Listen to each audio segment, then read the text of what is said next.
Been running paid ads for streetwear brands on Instagram for a while now, and we've crossed over 1 million in revenue generated this past year. I'm not saying that to flex, I'm saying it because I want you to know that this isn't theory. Everything that I'm about to break down is stuff that I've tested, failed, fixed, and scaled with real brands, real budgets, and real results. So in this video, I'm gonna walk you through exactly how I run ads for streetwear brands, the exact framework I use, how we make the campaigns, what the content needs to look like, and why most brands running ads are wasting money. First of all, here's why most streetwear ads just don't work.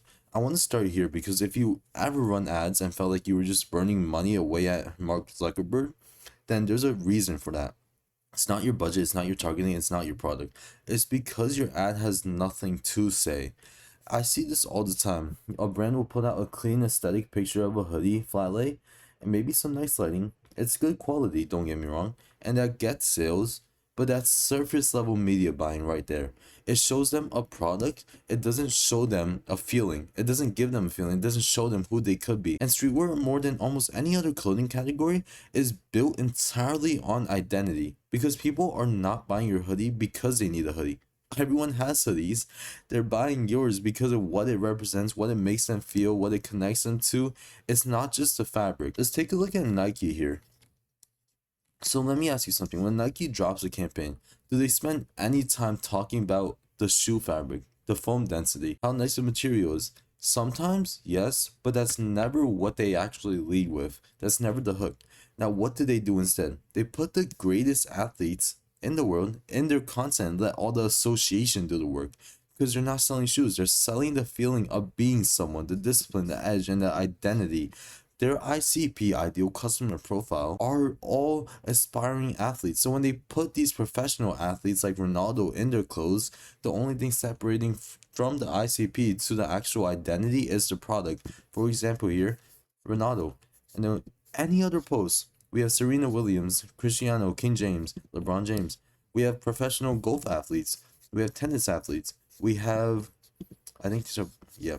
Okay, Cristiano, LeBron James again.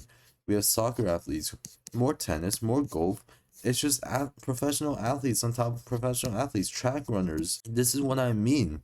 Because the thing that people miss is it's not a strategy that works only because Nike has huge budget. That's not at all why.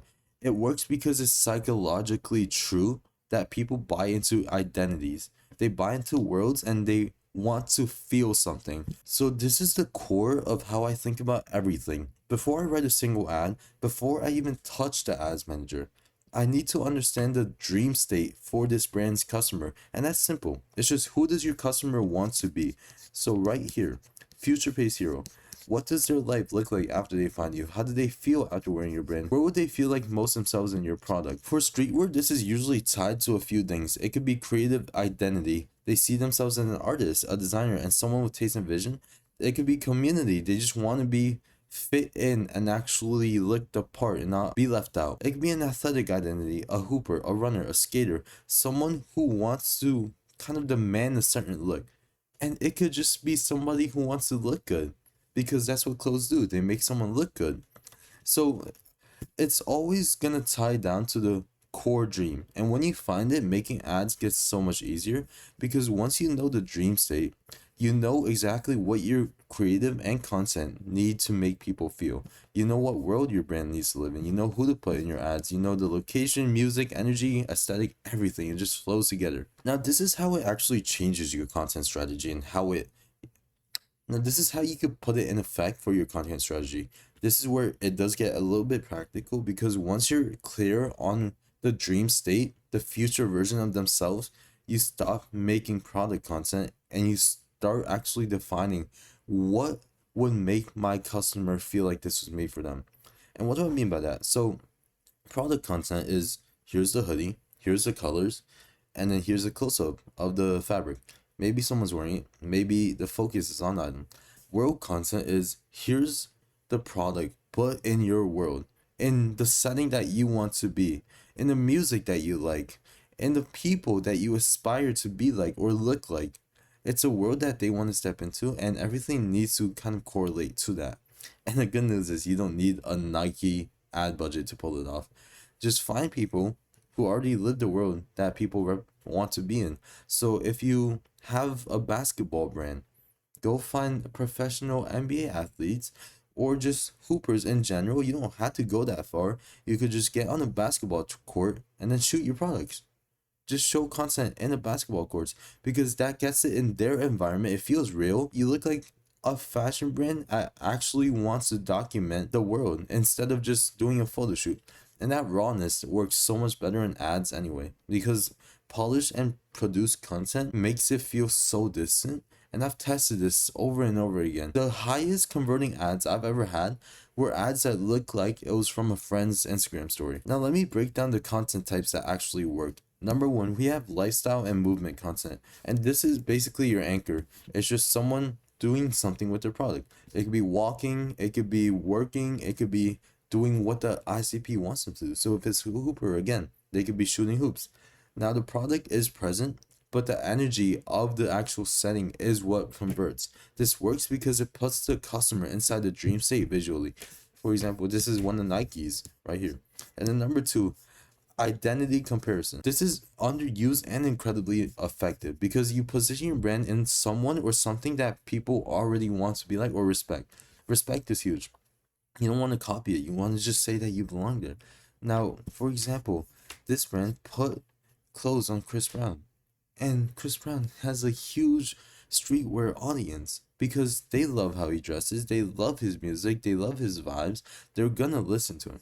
And then number three is founder and behind the scenes content. So Represent does this extremely well, 100 million in under a year. People want to know who's behind the brand. This works really well for bottom of funnel content because it builds huge trust. Now, especially in streetwear where authenticity matters more than almost anything, if there's a story behind why you started it, or what the name actually stands for, or what the brand stands for, you could put that as a reel, maybe an ad. I've seen them work as ads, but you could make it a reel, and that's gonna convert your audience so much better. Because right now you're probably just doing TOF and MOF content, which obviously does work, but you're stacking up an audience that you'll never convert if you don't post trustworthy content. Now, 60-second ad or story. Now, 60-second founder story will outperform a product shot almost every single time because it gives people someone to believe in. Now here we have text-based content, and I wouldn't sleep on this because a bold statement that speaks directly to your customer is gonna convert a lot better. Now something like built for those who X, made for those who X, it sounds simple, but if it hits them correctly, it converts. Now look at Scuffers, as always with love. So simple. And this is something they've been using since the beginning of their business because they were able to identify who their ICP was and how this caption could help them. Now, UGC content. Now we have UGC content as well, and this is self-explainable. The trust here, when real customers post in your product and you turn that into an ad, you're showing social proof and dream state at the same time. I call it walking billboard. The person wearing your brand and living your life, that's the most credible version of the message you could actually put out. Look at Flower right here. 50K followers, they're going great. Now I'm gonna go over the actual campaign structure, and I'm not gonna do it in the live ad account just because I'm not gonna leak creative strategy or anything like that. But I keep it simple. 2 campaigns and that's it. You could run a retargeting as well, but honestly, it's Andromeda 2026, you don't need to. Now campaign 1 is gonna be DPA, dynamic product ads. This is always gonna be your product's campaign, so it constantly retargets people who show interest. So the entire setup is just broad DPA, and then the day to track, we run a CBO campaign. This way Meta will distribute the spend to whatever it thinks will convert best, and you have to trust Meta on this. Our strategy here is just get conversions from all audiences, maximize number, pixel purchase. It's simple, and then we keep it Advantage Plus as well. We don't press for the limit, and that's it. And then for suggestions, what you could do is add website 180. So people who have visited your website in the last 180 days, these are just suggestions to give Meta kind of that push that it needs to find your ideal customers. And then for each ad set in the ads, it's just product 1, let's say you have a hoodie. Product 2, let's say sweatpants. Product 3, let's say you have a hat, lower ticket item. You shouldn't mix products in a single ad set. So let's say you have a bright red hoodie and then you have basketball shorts. You don't want to mix it because Meta stores its data. So when you have an ad set that gets conversions from people who love red hoodies, but just don't love basketball shorts. It's gonna mix that data together and then screw up conversions. So you want to separate it by what people would like. So red hoodie, basketball shorts, and then let's say low ticket hat. And it's so simple. You don't do anything, just upload the creative, make sure all enhancements are off, and that's it. The only place where I put extra thought is when I segment the catalog. So I don't want run one big campaign, obviously. Now I think about best sellers like a data, new drops, specific product types, and understanding what it promotes. That's how you know what to separate. You want to give it clarity and it'll reward you. And for the second campaign, we have a broad testing campaign. So this is your main growth engine. Top of funnel, reaching new people, and building brand awareness and driving purchases simultaneously. This is your main growth engine. Top of funnel reaches new people and builds your brand awareness. This is one campaign, CBO again, and multiple ad sets, except now it's going to be built around different concepts instead of just products. Here's the key. Every single concept needs to be rooted in the dream state. That's your filter now. Before you launch an ad set, think, does this make someone feel like they want to be here? If it is a yes, test it. If it's no, rework it. Because each ad set is one concept. So inside that ad set, you have to have multiple executions, different visuals, different copy angles, different formats, but still the same concept. And then for example, we have before and after. So let's say you have compression tees. Your ICP is a struggling fat person who wants to look lean. You could include before and after pictures of that fat person, and then the ICP who wants to aspire to be lean, you could put a lean person, the same person actually, just show the product in effect. You could put the compression shirt on them, take a picture of how it actually makes them look. Boom, before and after makes them feel something, makes them want to look like that person and actually buy the product, because that's the only thing in between that. We have UGC here too as well. So obviously UGC influencers have a loyal following base. These people, especially fashion UGC influencers, their fan base wants to be like, they want to dress like him. So when they have these clothes, obviously if they're disloyal, they're gonna buy it just because they bought it. And then for example, you could do stuff like, let's say your audience is a big tribal person, loves nature. Put your models in nature. Let's say it's a girl who loves flowers. Put a female model in a flower garden. And that's one concept as well. It's so simple.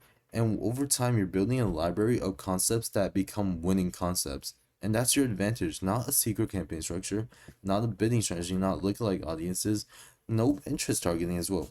Just broad, advantage plus, maximize conversions. And then let the creative do the targeting. That's it. Now, if you're just starting out and you're working for a smaller budget, focus everything on your sales campaign first. Maybe 2-3 ad sets, 4 creatives each. Test your concepts and figure out what resonates before you start scaling your spend. And then once you know what's working, meaning you figured out a concept or two that's constantly bringing in good purchases at a profitable cost, that's when you scale. Don't scale spend based on something that hasn't even proven itself. Scale on what's working. And then the DPA campaign, you can add once you have enough site traffic to actually retarget meaningfully. So if your site is getting decent volume, it'll pay for itself. Now the brands I've taken to the best numbers, they all went through the same exact process. They start small, find the winners, and then we scale so hard on what's being proven. We don't want to be everywhere at once. I want to end on something that a lot of people don't say in these types of videos. The brands that actually do succeed long term, they aren't just good at ads, they're good at building something people genuinely want to be a part of. The ads work because the brand actually means something. A lot of brands out there will want to run ads thinking it'll get them free money, when in reality their brand just isn't at the level to run ads. Ads can amplify what you have, but they can't make one from nothing. So if you're working on your brand right now, get clear on what it stands for before you worry too much about your campaign structure. Who is it for? Who's wearing it? What does that person believe? How do they look? What do they care about? Answer those questions, and then your ads become a lot easier to actually make and a lot more effective when you run them. That's the full breakdown. Dream state, content, simple campaign, and that's what we've been doing all this time. So if you're running a streetwear brand and you want to actually go through your specific setup, the link is in my bio. And if this video helped you at all, subscribe, because I'm dropping more of this every single week.